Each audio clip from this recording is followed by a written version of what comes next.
You find yourself standing in a narrow corridor deep within the Forbidden City. The year 1720. The walls around you are painted an imperial yellow, but the air tastes of fear and jasmine incense. Your silk slippers make no sound on the polished stone. As you follow the elderly eunuch ahead of you, his shadow dancing in the flickering candlelight. You are 15 years old, and you have just been selected as one of the Emperor's newest concubines. The eunuch stops suddenly and turns to face you, his eyes holding a mixture of pity and cold efficiency.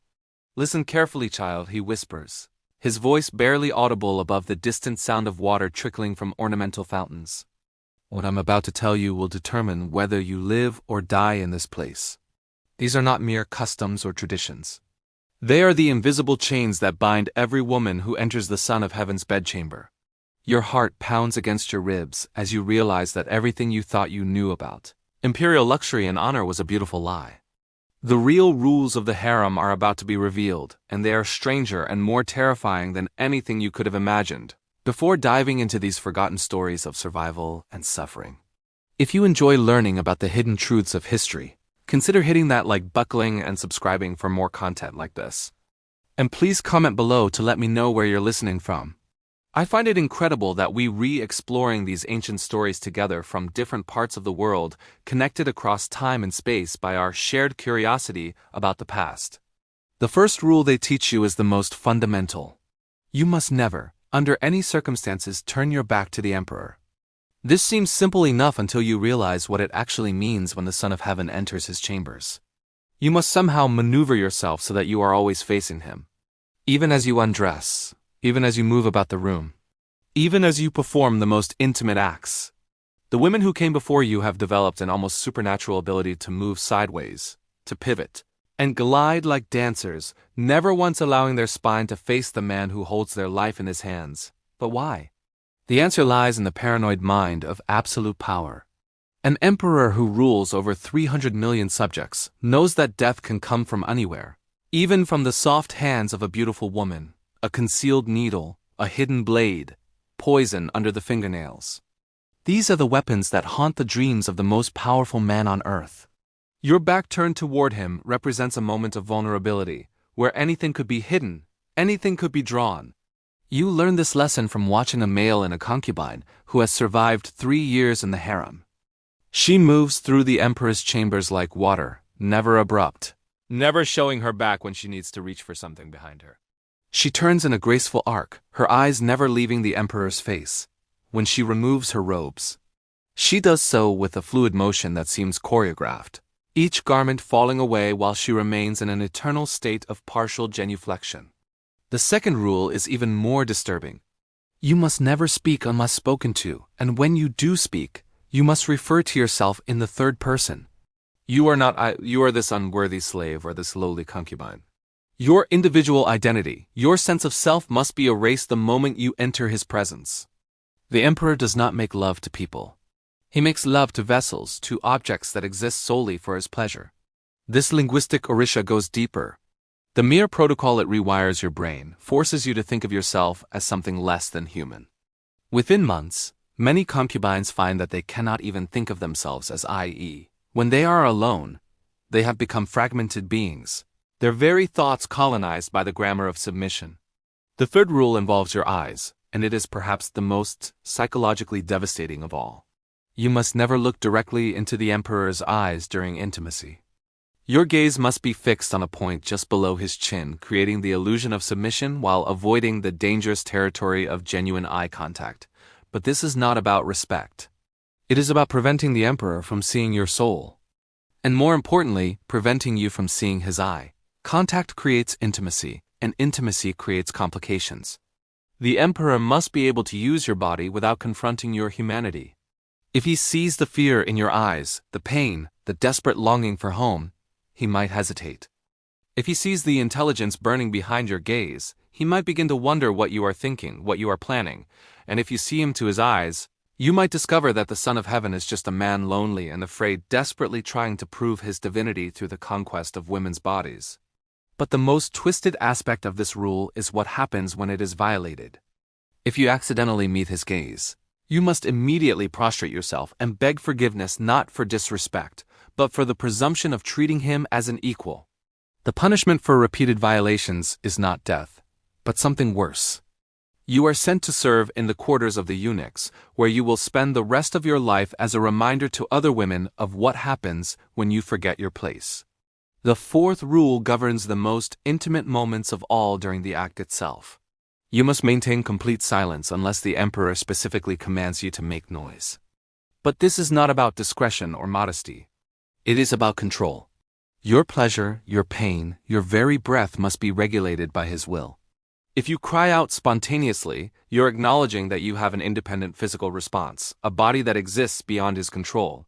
This cannot be tolerated. The enforcement of this rule creates a horrifying theater of intimacy. Women learn to hold their breath, to bite their tongues until they bleed, to dissociate so completely from their bodies that they feel nothing at all. The emperor, meanwhile, becomes addicted to the power of commanding response. He might spend an entire night trying to break a woman's silence, not through pleasure, but through pain, through endurance, through the simple assertion of his will over autonomy. Some women break under this pressure. They develop a condition the palace physicians cannot name, a complete inability to make any sound at all. Even when they are alone, they become living ghosts. Their voices stolen by the impossible demands of imperial desire. The fifth rule is about timing, and it reveals the mechanical nature of imperial sexuality. The emperor's climax must always come last, but not because of any consideration for his partner's pleasure. Instead, it is because his release represents the moment when the cosmic order is restored. His seed is considered sacred, a direct connection to the divine mandate of heaven. For a concubine to reach her peak before him would be tantamount to suggesting that her mortal pleasure could somehow supersede the divine will. This creates a nightmarish calculation for the women involved. They must constantly monitor not only their own responses, but also read the subtle signs of the emperor's arousal. They become experts in the art of suppression, learning to delay or prevent their own climax through sheer force of will. Some develop techniques of mental distraction so effective that they can recite entire poems or perform complex mathematical calculations while their bodies are being used. A sixth rule involves the aftermath, and it is here that the true cruelty of the system becomes apparent. Once the emperor has finished, the concubine must remain in position, usually prostrate, until he gives permission to move. This can last minutes or hours, depending on his mood. But during this time, she is not allowed to clean herself, to adjust her position for comfort, or to show any sign of physical discomfort. The purpose of this rule is to reinforce the fundamental inequality of the exchange. The emperor can immediately return to his normal state, can dress, can call for refreshments, can even summon other concubines. But the woman who has just served him must remain frozen in the position of absolute vulnerability, her body still bearing the evidence of their encounter, until he decides to release from this final act of submission. The seventh rule is about pregnancy, and it reveals the complex intersection of politics and biology in the Imperial Harem. If a concubine becomes pregnant, she must immediately report it to the head eunuch, not to the emperor himself. But here's the twist. She must report it, even if she is not certain. Even if she only suspects the penalty for failing to report a pregnancy as death. But the penalty for falsely reporting one is a beating that leaves permanent scars. This creates a state of constant anxiety about every bodily function. Women become hypervigilant about their cycles, their appetite, their energy levels. They develop elaborate systems of tracking and monitoring their own bodies, turning their physicality into a source of terror rather than strength. The lucky ones learn to read the signs accurately. The unlucky ones guessed wrong and bear the consequences on their skin. But the most insidious aspect of this rule is what happens to confirmed pregnancies. The concubine is immediately isolated from all other women and placed under constant surveillance. She is not being protected. She is being monitored to ensure that she does not attempt to terminate the pregnancy or harm herself. The potential heir is valuable. The woman carrying it is merely a vessel that must be kept functional.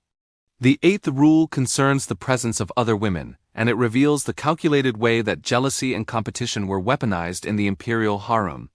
When multiple concubines are summoned to the emperor's chambers simultaneously, there is a strict hierarchy of interaction. The most favored concubine leads, but the others must participate in specific ways. Sometimes as audience, sometimes as assistants, sometimes as competitors in elaborate sexual performances. The psychological impact of this rule cannot be overstated. Women who might otherwise form alliances or friendships are forced to view each other as threats and obstacles. They must perform desire for the same man while simultaneously competing for his attention. They must appear to enjoy scenarios that reduce them to interchangeable objects while maintaining the facade of individual devotion. The most heartbreaking aspect of this rule is what it does to genuine friendships. Women who care for each other are forced to participate in each other's degradation. They must watch their friends be used and humiliated, and they must sometimes be the instruments of that humiliation themselves. The bonds between women, which might otherwise provide comfort and resistance, are systematically corrupted and weaponized. The 9th rule involves the emperor's moods, and it demonstrates the impossible standard of perfection demanded from the concubines. They must be able to instantly read and respond to the emperor's emotional state, adjusting their entire demeanor and behavior accordingly. If he is angry, they must be soothing but not presumptuous. If he is sad, they must be comforting but not pitying. If he is celebratory, they must be joyful but not overly enthusiastic. This requires an almost superhuman level of emotional intelligence and self-control. The concubines become expert psychologists, studying every micro-expression on every shift in posture, every change in breathing pattern. They develop an intuitive understanding of power and ego that would make modern diplomats jealous. But this expertise comes at a terrible cost. They lose the ability to have authentic emotional responses of their own. The 10th rule is about memory, and it is perhaps the most tragic of all. The concubines must remember every detail of their encounters with the emperor, what he said, what he did, what pleased him, what disappointed him. But they must also forget these encounters the moment they leave his chambers. They must maintain perfect recall in his presence and perfect amnesia outside of it. This creates a split consciousness that many women find impossible to maintain. They develop elaborate mental filing systems, ways of compartmentalizing their experiences, so that they can access them when needed and suppress them when necessary. Some succeed in this psychological juggling act. Others break entirely developing conditions that we might now recognize as dissociative disorders. The 11th rule concerns the seasonal nature of imperial desire. The emperor's sexual appetite follows the rhythms of the agricultural calendar with specific months and festivals requiring different types of performance and presentation during harvest celebrations. The concubines must embody fertility and abundance during winter solstice. They must represent the return of light and warmth during times of war. They must channel martial energy and strength.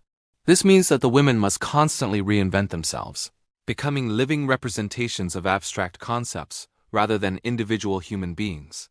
They must study not only the emperor's personal preferences, but also the cosmic and political significance of different times of year. They become actresses in an elaborate theatrical production, where the script is always changing and the stakes are always life and death. The 12th rule involves the presence of witnesses, and it reveals the voyeuristic nature of imperial power.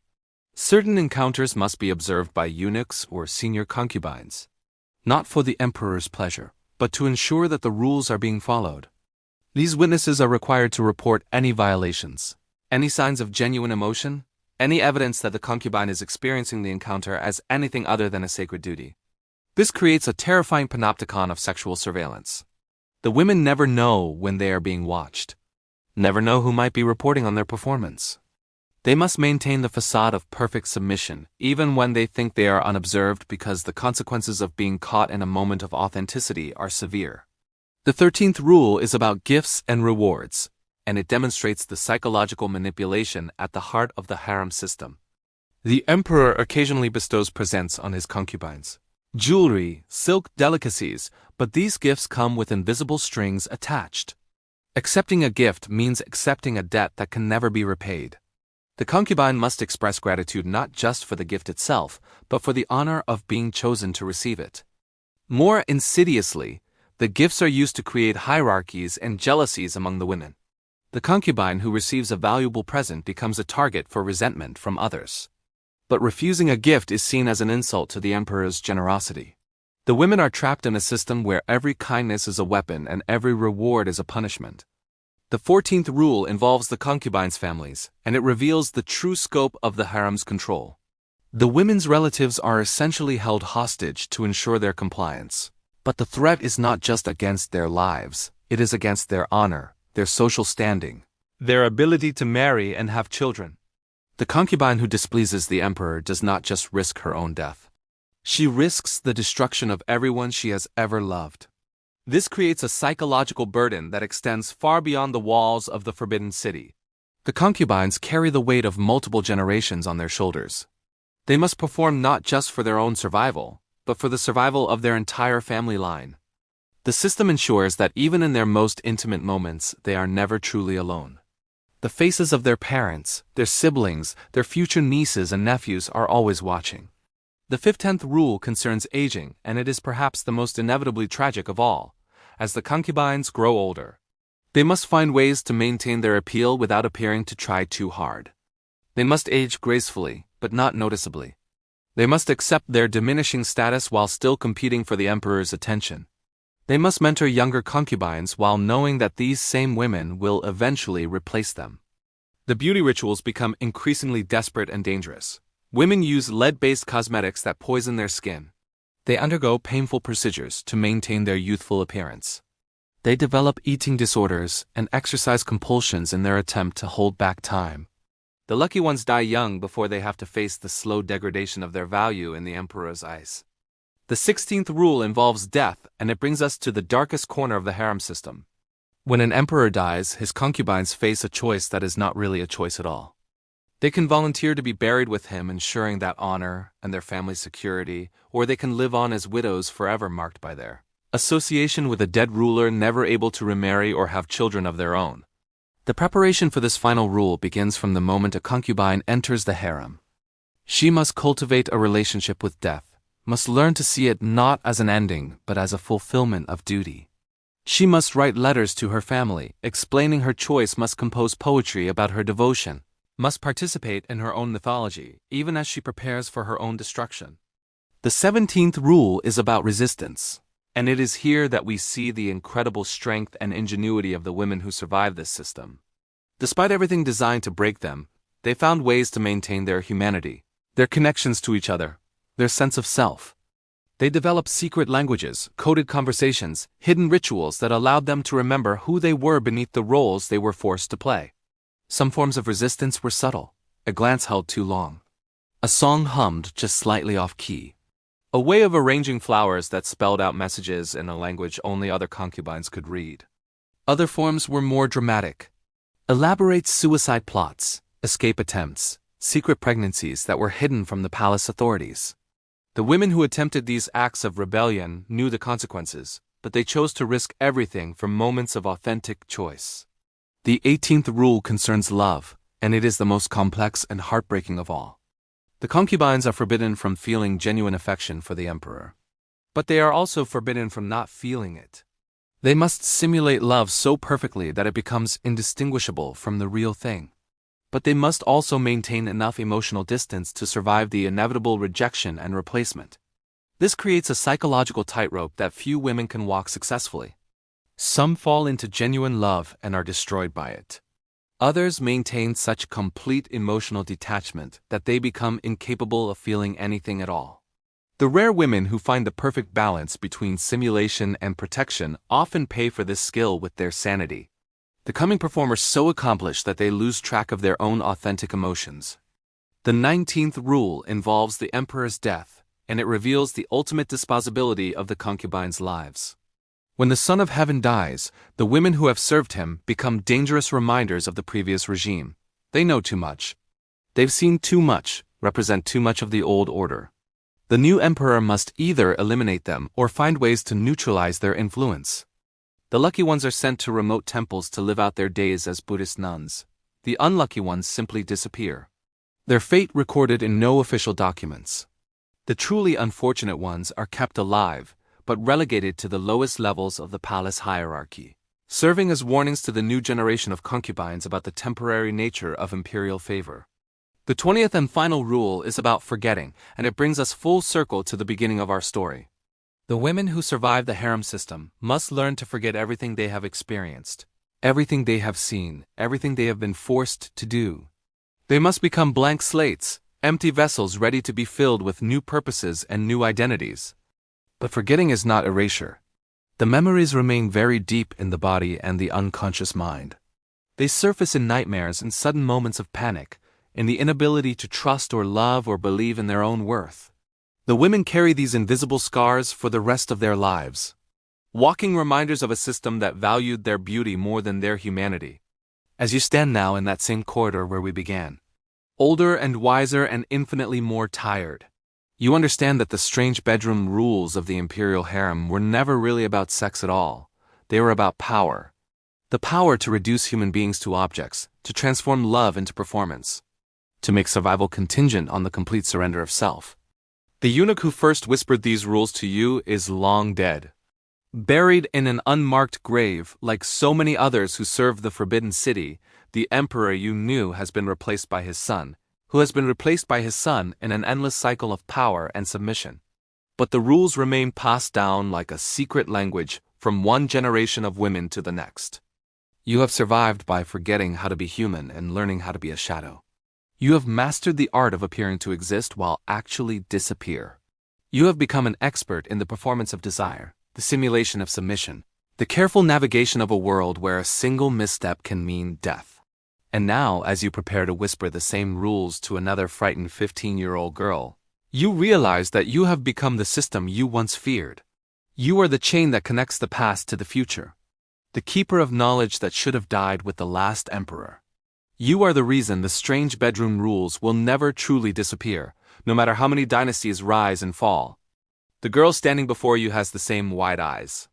You once had the same hopeful belief that she is about to enter a world of luxury and order. You know better now.